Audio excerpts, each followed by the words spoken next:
What's up, everybody? This is Dakota James Spicer. We're here with the Toy Photographers Podcast. I am so excited to be able to have an incredible guest with me. He is all the way across the pond. His name is Lewis. You may know him as the BATCOLLECTOR. Hey, man, tell everybody what's up and what's going on. Good morning, good afternoon, good evening, everybody. Well, first of all, thank you for having me on the podcast. Super excited to be your second guest as well. Very, very honored as well. So thank you. You are so welcome. All right, Mr. Lewis, you, sir, are from Europe. Correct. So tell us about that. Tell us what's going on in the great land of England. Oh, not good things. Good things. No. Why not? The little word called Brexit is sort of dominating it permeates every little bit of life at the moment, and it's absolutely exhausting. So that's frustrating. Beyond that, we've had an okay summer over here, despite the cliche of our weather. We've had a really nice summer, which is great, which means you can get outdoors and do some more outdoor photography, which is quite nice to be able to do. Wow. So kind of like just let everybody know what's going on a daily basis for you with Brexit, because we hear about it on the news in the United States, and we don't really know how it's affecting you on a day-to-day basis. So what's going on with that? I mean, at the moment, there's no real tangible effect on a day-to-day basis.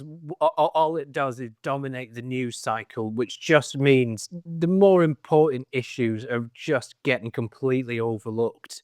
Like the actual things that we need to be worried about as a country are just completely forgotten about. When your climate change discussion gets pushed down the agenda because Brexit is top of the news cycle every day, and it's pretty exhausting, really. So generally, you try and ignore it almost, and then just try and get on with your life and focus on the important things, because it has completely dominated our news cycle and society for about 2 years now, and it's such a polarizing topic. When I go about my job as well and people discuss it, your heart sinks. You don't want to have to speak about it to anybody. All right, so let's talk about how you got into action figures. Wow. Okay. I started out just collecting action figures when I was probably, I would say 10, 11 years old, and I was collecting predominantly Star Wars figures. And the older Toy Biz Marvel Legends, so your Tiger Stripe, Wolverine, the Build-A-Figure Sentinel figures, all of them. And it started out just as a collecting thing. I just liked having toys, basically, because I was a kid. And then as I got a little bit older, and when I moved house a couple of years ago, I found these photographs. But I used to take pictures of my action figures on disposable cameras, and this is well before social media, Instagram, Facebook, and I would just set them up on my desk in little scenes and poses and take photographs on disposable cameras. So I realized a year or so ago that I was really doing toy photography about 15 years ago, and it's crazy to think how long I've actually been doing this hobby in one form or another at varying degrees of quality and success. But it's clearly been something that I've had a passion for since, almost as long as I can remember, really. That is amazing. So when you were that age, did you think like, oh, one day I'm going to step up my game and I'm going to like get a nice camera and I'm going to just add all these effects? Did you know at that age that you were going to start doing that? No, and I wish that I did, because there was a point, there was probably a good few years as I reached teenage years when I think I had a little bit of an embarrassment about the hobby. So if I had friends round to my house, I would put my figures away. Something about it, I thought it was like socially unacceptable to be a toy collector and a toy photographer, and I wish that I'd embraced it at a younger age, because it only would have meant I would have got a head start on honing my skills as a photographer. And don't get me wrong, I've enjoyed doing it at an older age anyway, but I just keep thinking if I'd have not been so embarrassed about it at a younger age, well, I mean, I don't know where I'd be at this point, but I would have had a lot more years of enjoyment of just doing the toy photography hobby. But I think I felt it wasn't cool, quote unquote. And when you're 16, 17, off to university, you try to fit in. I didn't realize how big the hobby and community was at that point, and I wish that I'd embraced it a bit sooner, really. Wow. So I love what you said about saying had you done it consecutively throughout those years and you just continued in it, you would have had a lot more enjoyment. And that's one of the main things that I love about this hobby is the enjoyment factor. It is an Yeah. enjoyable thing to do. So that's amazing, man. Let's talk about this. You consider yourself a collector originally. So you were collecting action figures and you said you were starting to take pictures at a young age, and then Yep. eventually you sort of progressed into photography. When do you think got to the point where you were like, okay, this is something I want to do, all the time. This is something that's consumed me. This is my passion. There was a moment a couple of years ago when I got my first DSLR camera, and I'd been researching proper cameras for years. I could never really afford one, and then my wife kindly bought me one for my birthday, and it made the hobby come alive a little bit more. Because before that, I was generally using a small digital camera, just using my phone, and it was fine, but there was no real process in it. It was just point and shoot, point and shoot. And when I got a more complex piece of equipment with the tripod, it really made it feel like much more of I don't know, like it felt more real to me, and I just absolutely loved getting that camera and getting behind the camera and learning how to use it. I mean, I had no idea how to use a proper DSLR camera with different lenses, so I was just googling things and reading magazines. It was all just self-taught in the evenings after work, and it was that discovery of that kind of photography that really got me going into the hobby a lot more. It's probably only about, I say, 3 years ago when I realized just how much I actually enjoy the photography side of having action figures. Because before that, I've had my Instagram for about, I think, 8 years at this point, but the toy photography didn't really become the prominent feature of it until probably 3 to 4 years ago when I really just found out how much I enjoy the photography side of it and learning how to be a photographer, really. That's amazing. So you said you've been on Instagram for 8 years? Yeah, so I mean, it was when I got my first iPhone. I think it was about 2011, and I just used Instagram like every teenager, 20-year-old used Instagram. I'd take a picture of my dinner and put a crappy filter over it. I think that was worth sharing. And then I sort of started just doing the occasional, not so much toy photography. If I got a new DC Collectibles figure, which they were at the time, I would just take a pretty vanilla photograph of it, put it on my Instagram. Look, here's the new Nightwing figure. Here's a new 52 figure. Took a while to evolve into proper toy photography, but that's sort of the evolution there. It just started out as really shelfies, so to speak, more than anything. Right. Yeah. And a lot of people start out that way. You get excited about the figure that you just purchased and you set it down. You want to take a picture of it because you're excited. And, Yeah. that kind of evolves. And you're like, well, why don't I put a background or why don't I, Yeah. add some lighting or, kind of take it to the next level. So when you first started, you were obviously, just taking pictures, enjoying action figures. Who was the person that kind of like you first saw that was taking toy photography to another level? Oh man, that's such a there probably isn't just one person, but I think the people that stick in my mind, a lot of them are your big heavy hitters, like your Sergeant Bananas, those sort of people, because those are the ones that that I just came across, and I'd look at them and think, oh holy crap, how is that even Right. possible with an action figure? And there's a few accounts that I followed from day one. So Batman Figs, Tyler, he's someone that I've followed since day one, and the amount of content he put out over the years, that made me think there's so much you can do with this hobby. And most people that I've followed now, I've followed them years. It's hard to put my finger on one person because there's so many people have inspired me in different ways. Like some people are masters of lighting, some people are amazed at tangible setups, some have a mastery of Photoshop and articulation, and some people just are brilliant at telling a story in just one image. So it's hard to pick just one person really, but I'm sort of amalgamated as much as I can from the community really. That's incredible. Yeah, I'm very similar in how you responded. I personally, whenever I got into toy photography, I followed Star Wars, the Black Series account. I was right after The Force Awakens and I was excited about Star Wars again. And I've been a lifelong Star Wars fan, so I can relate to, how when you get excited about toy photography, it's like, wait a minute, what is this? Like, what's going on here? And Yeah. I just dove in. I mean, just deep, just like my wife would sometimes tell me, be like, hey, can you like talk to me and quit looking at toy photos? And it's embarrassing to say, but like I got to a point where I was obsessed and just, Yeah. constantly like, just poring over all of these accounts and just wanting to soak it all in because it was such a refreshing take on art. It was such a different way to look at the world because I grew up a skateboarder and you automatically look differently at the world because you're seeing things from a perspective of a skateboarder. So you're not Yeah. seeing a stair set, as a regular stair set. You're saying, I can jump down that.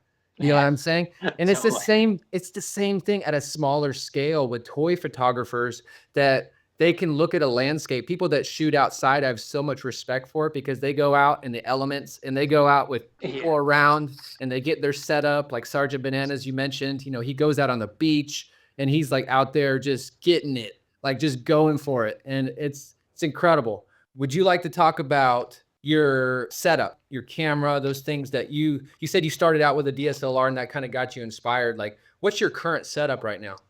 So at the moment, I've got a Nikon, I think it's D3500. So it's not the most advanced DSLR, but it serves its purpose brilliantly for me. I generally have sort of two main setups when I'm doing toy photography. I've got the completely tangible setups, which is the dioramas, whether it's the Necker Street die or custom ones that I've had made for me, or it's the digiramas. So I'll set everything up in front of the computer screen and then blend that with some tangible dioramas in front of the screen. Always have my tripod because I generally like to have the ISO turned right down, the shutter speed turned as slow as it can go. And then there's usually three main light sources. So I have a Philips Hue bulb, which is, multicolored. So I can amend that for any sort of scene that I'm looking for, for mainly to create that atmosphere. And then I'll generally just set up my iPad and iPhone with some torch applications on, just to add an extra little bit of light down the sides or at the top, just to fill in the gaps that the Philips Hue bulb isn't quite reaching. And then it's generally a case of get the setup and then work the figures into it, make sure it's all framed correctly, play around with any other additional effects. Like occasionally I'll use some water effect, predominantly things like atmosphere aerosol, give that, see how that looks in the scene. And then take anywhere between sort of 10 and 30 shots for each individual setup to get the one that I'm happiest with, really. Do you do any outside toy photography? Not nearly as much as I used to. A lot of it just comes down to the environment around me isn't that diverse. So it's predominantly open fields, trees. And I find a lot of the characters that I have figures for, they look a bit out of place in the environment that I've got. So, tactical suit Batman just doesn't look right in a green field. He looks really out of place. Occasionally I'll take, like a Superman figure up there. It looks like a nice Kansas farm or something. But predominantly, most of mine just suit an indoor environment, and the practical, tangible stuff that I have really suits the figures that I've got. If I do get somewhere where the environment's a little bit different, obviously I went to Florida a few weeks ago. I packed a load of figures because I knew there were some amazing landscapes, even just around the resorts there, that I really wanted to make the most out of. So I don't as much as I'd like to, but it's really just down to the variety of landscapes doesn't really make for compelling storytelling, really. For me personally, I kind of did the same thing. So like I started out, going outside. I started, like I said, right after The Force Awakens, and I was going outside just looking for things to be able to have a background because you don't want to just take a picture, like you said, on your shelf, and that's kind of boring. And Yeah.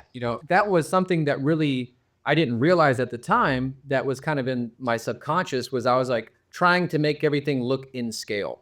And that is a big thing in toy photography, is trying to make everything look congruent with the figure that you're shooting. So like when you have a diorama that is the right scale, you're able to make your pictures 1,000 times better versus something that looks out of scale. So it's all about that storytelling, like you said. It's all about that taking it to the next level and being able to share your art on a platform that basically is limitless.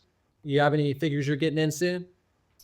Oh, let me think. I've got 2 on the way: Revoltech, Buzz Lightyear, and Jessie. Nice. Due for delivery next week. And hopefully the Sovereign Knight PX should be here in the next few weeks. It seems to be creeping over into the UK now, so I think I should have the PX Sovereign Knight in the next few weeks, and that's about it at the moment. I've had an influx over the past month with Joker, Spider-Man, Logan, so I'm a little bit funds conscious at the moment, but there's a few Right. on the way. And what a great segue. Let's talk about that. So I love that PX Ascending Night, by the way, or Sovereign Night, I should say. It looks amazing. People have been taking some great photos with that blue Yeah, well, version. I never got the standard version because I just Oh, didn't. really? Yeah, something about it. I thought, well, I've got 3. I've got the Ascending Knight, I've got the Justice, the Batman versus Superman, Ben Affleck, got Tactical Suit, Batman, Nightmare. Something about it wasn't different enough for me to think I needed it straight away, and it's still for sale on almost every site over here anyway. So I think it might be something that I just get around to because I knew I had the PX on pre-order. I thought, you know what, I'll just hold out for the blue PX pre-order, and then if I still want the standard version, I'll pick that up later on, I think. But I was happy enough with the tactical suit that I've got at the moment to think that'll tide me over until the next one. That's incredible because like so many people really didn't anticipate that Sovereign PX to sell out like it did, and it sold out a long time ago. And Yeah, now it's glad I pre-ordered it. it's pretty much like inaccessible at retail. So if you want to get it, you have to jump on it now. I'm excited personally for the all black version they showed at SDCC. Did you see that one? I They showed it. did, yes. So yeah, even the the logo was completely black, wasn't it? You just it looked almost like a matte sort of black as well.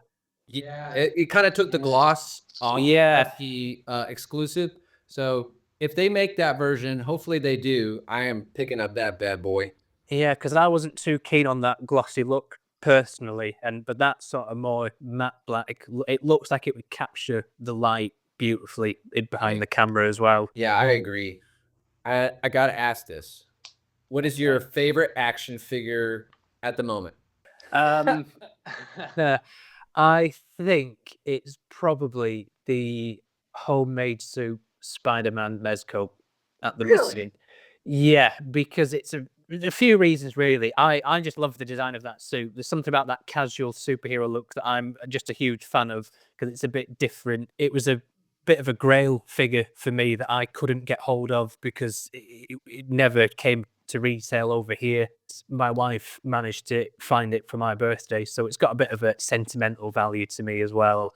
But I just love the design of that figure. I mean, it's just something about that suit. I just love it. Closely followed by the Clown Prince of Crime Joker. I absolutely love that figure as well. He is great. The colors, the accessories with him. Those 2 are top for me at the moment. That's so interesting because like in the United States, that figure, the homecoming figure, the regular release is so accessible. And sometimes you could find it even below retail. So the fact that you couldn't even get it, I'm glad Mezco is stepping up their game. Kudos to Mezco. Yeah, so the regular homecoming figure was accessible. It was the homemade suit that we never even laid eyes on over here. Oh, my bad. Okay. Yeah, Gotcha. so that one for me is top of the pile at the moment. Okay. Now I understand. Yeah, that makes sense. The exclusives, now that they're offering worldwide shipping, that's the kind of changing the game for collectors and photographers, in other countries.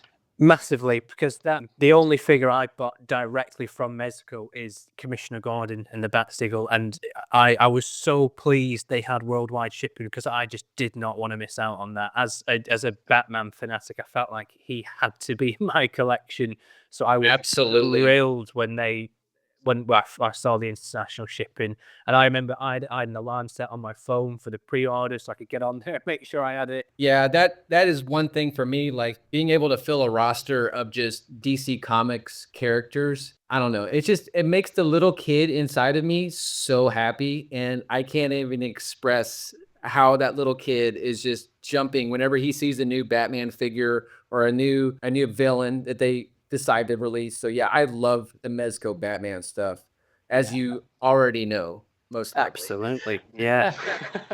So let's move into a different topic. Let's talk about entertainment a little bit. Let's talk about your favorite movie. favorite movie of all time, a favorite movie at the moment, or a bit of both?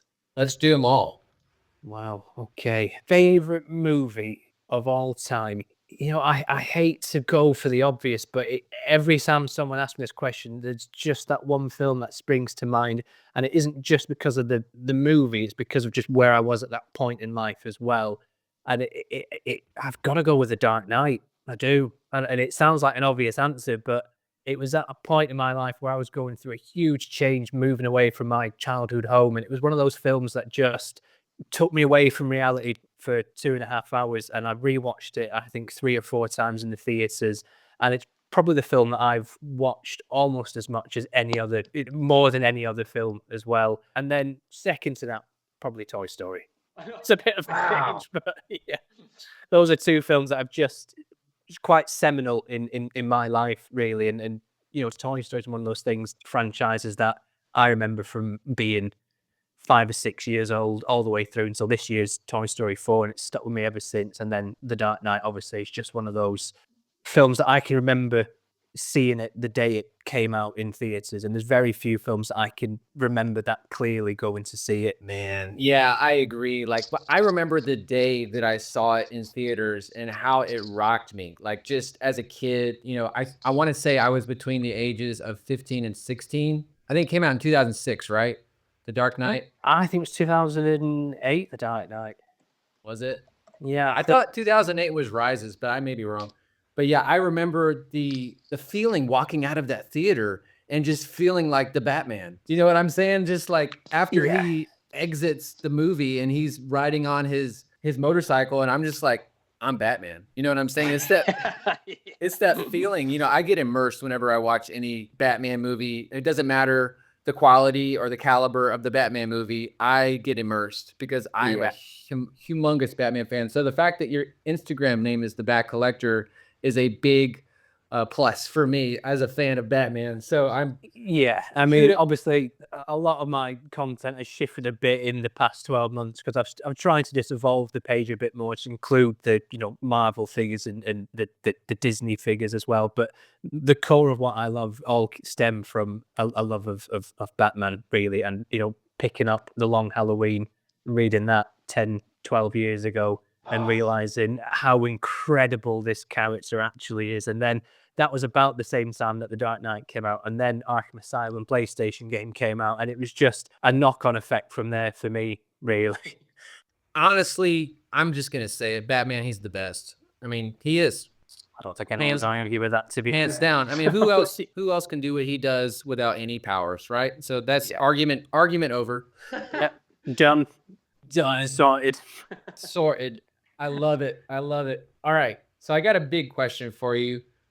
This is just kind of like breaking down just kind of how you view yourself personally. So I wanted to ask this because you said you were a toy collector originally. So I want to ask you, what's the difference you would say between a toy collector and a toy photographer? Creation. I think toy photographers, we create a lot more. We whether we intend it or we don't, every time we set up these figures and pose them with other characters, we're telling a story. Sometimes we're deliberately trying to convey a particular favorite moment from a comic book or a film or a TV show. Sometimes we just put a couple behind the camera and subconsciously we convey something throughout that photograph. But I mean, collectors generally, for me, because how I started, it was just to admire them, and that's why I used to have a load of the bigger statue pieces that I've since sold off, because as nice as they were to look at, I couldn't create much with them. So I've sold off a load of these, DC collectible statues in recent years because they just didn't serve the purpose to me anymore. Because it wasn't about the aesthetics of just looking at them. I wanted things that I could tell a story with and create something. So it just comes down to that creativity for me. That is amazing, man. I love that. The fact that you are able to differentiate in your own head that you saw yourself as someone that was gathering together lots of different things, and you're like, no, I want to change from someone that's consuming to someone that's creating. So that's Yeah. making that differentiation is such a big step, in your creativity. It's like, yeah, like of course you have to be able to consume to be able to create, but when you step up to that next level of creating, all of a sudden your mindset changes. You're like, I don't really need all of this. Maybe I can sell a few things here. I can get this figure to, look this way, and to be able to kind of go all in and just dive in with your creations and be able to expect more out of your next shot because you have an arsenal of things to create with. Great answer. Yeah, which is exactly what it did. It changed the mindset. So as much as I loved some of my statue pieces, they were unnecessary consumption, and which is why even now when I see action figure solicitations, a lot of it comes down to what can I do with that figure? Am I just buying it for the sake of adding it to the collection, or is it something I'm really excited to create something with? Which is why the standard Sovereign Knight didn't strike me, because I thought, well, I've got very similar looking Batman figures that I'll probably just be creating the same sort of stuff with. So it just wasn't different enough for me to justify going out and getting straight away.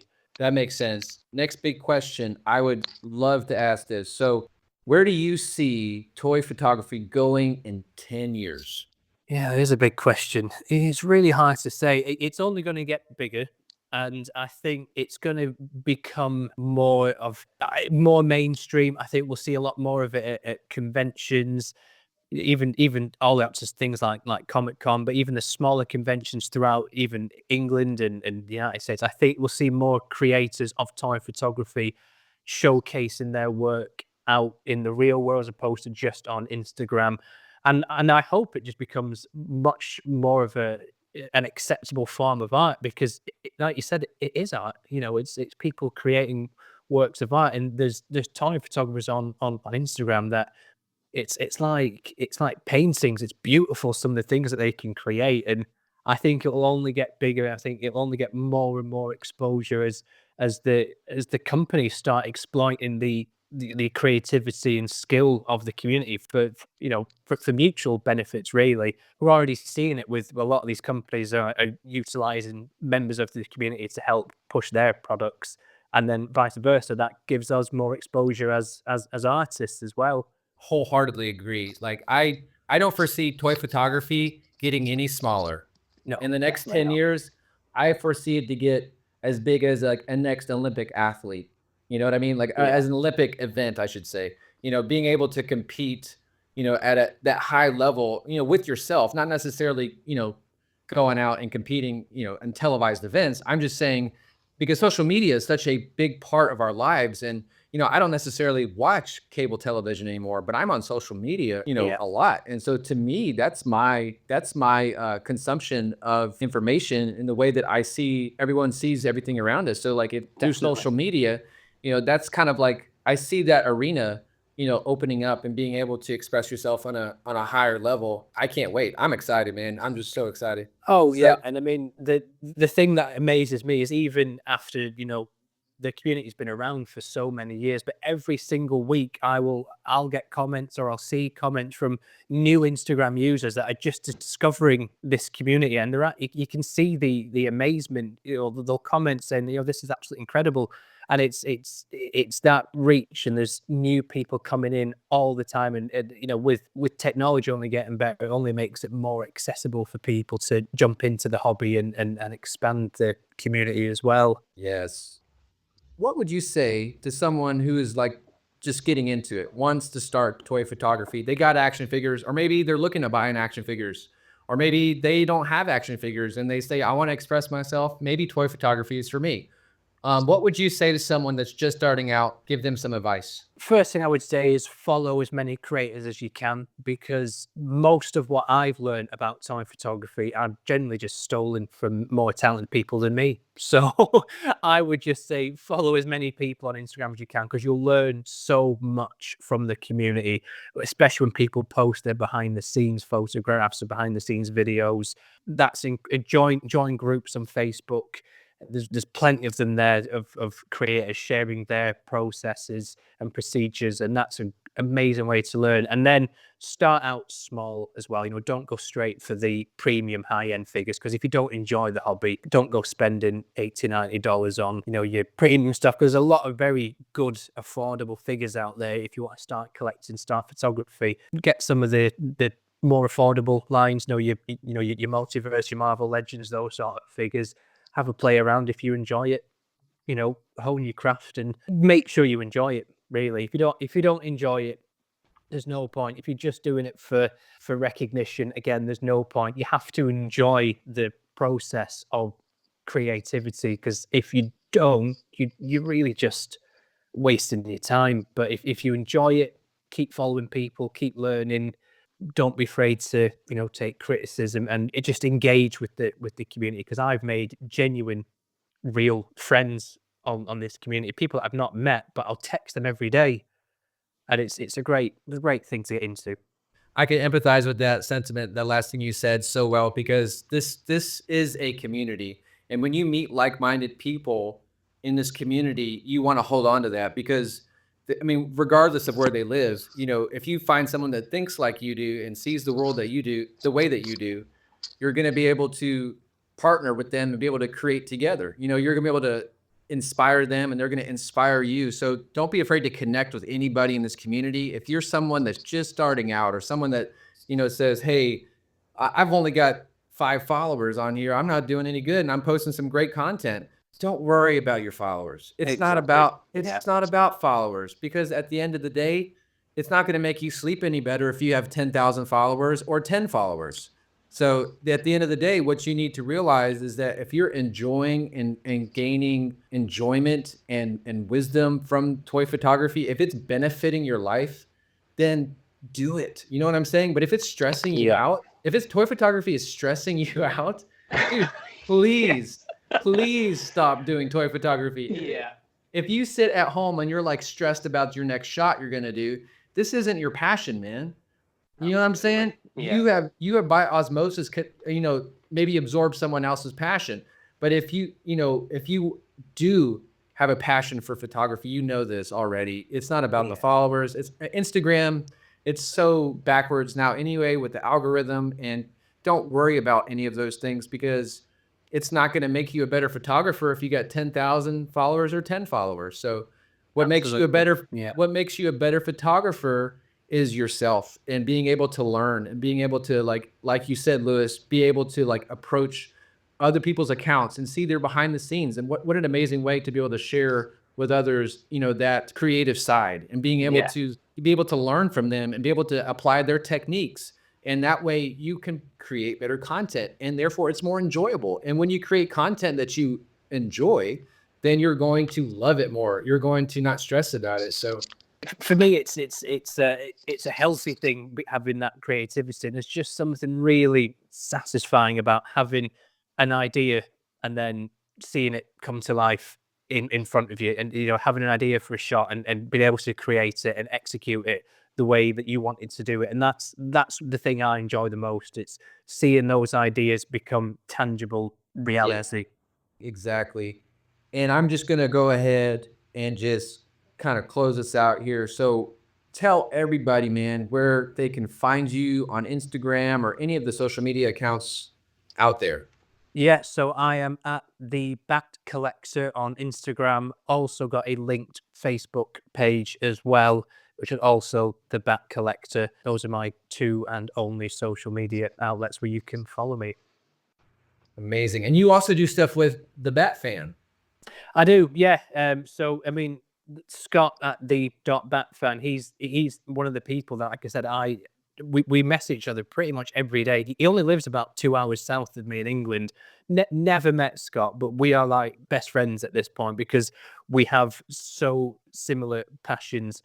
And it was about a year and a half ago we decided to do these weekend joint themes, and it's part because it's a great challenge trying to think of an original idea every weekend, but it's also just a really fun way of one of us decides what we're going to shoot that weekend, and then we've just got to cobble together 5 pieces each to put out there. And that's one of those relationships that has been created as a result of just toy photography.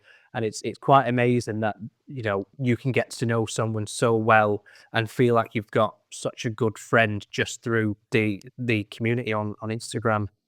Man, that's amazing. And I think that's partly why you're so successful at what you do and why you enjoy it so much is because you inspire, your friend and he inspires you, and you're able to set a goal, and you had a goal for every weekend. And it's amazing, dude, the content you're producing. And I'm just always blown away. I'm like, they got, a set amount of time and they did get it done. It's just like, I'm in awe of that creative discipline, and something that all of us as toy photographers can kind of take away from is being disciplined in your passions.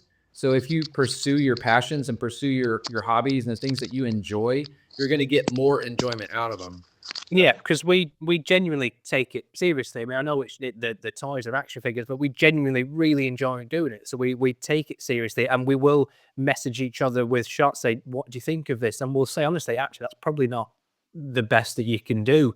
So then we'll go and rework it. 'Cause we don't want to produce content that isn't the best that we can do, because then we're not improving. There's no point doing something if it's going to be a step backwards. So we do take it seriously, as enjoyable and as light-hearted as a hobby as it can be. There's no point doing it if you're not going to take it seriously, really. That's amazing. I love it. I love it. All right. So you can also find myself at Dagobah_days. You can find the Mezco 112 Collective account at 1.12.collective. And you can find our Toy Photographers podcast at ToyPhotoCast. So the main thing I want you guys to take away from this podcast today and from every future podcast is tell yourself every day, we are storytellers. All right. Thank you so much, Lewis. Man, My pleasure. Thank you for having me. Having a great time here. So I appreciate you coming on. Pleasure's all mine. Thank you, sir. Thanks.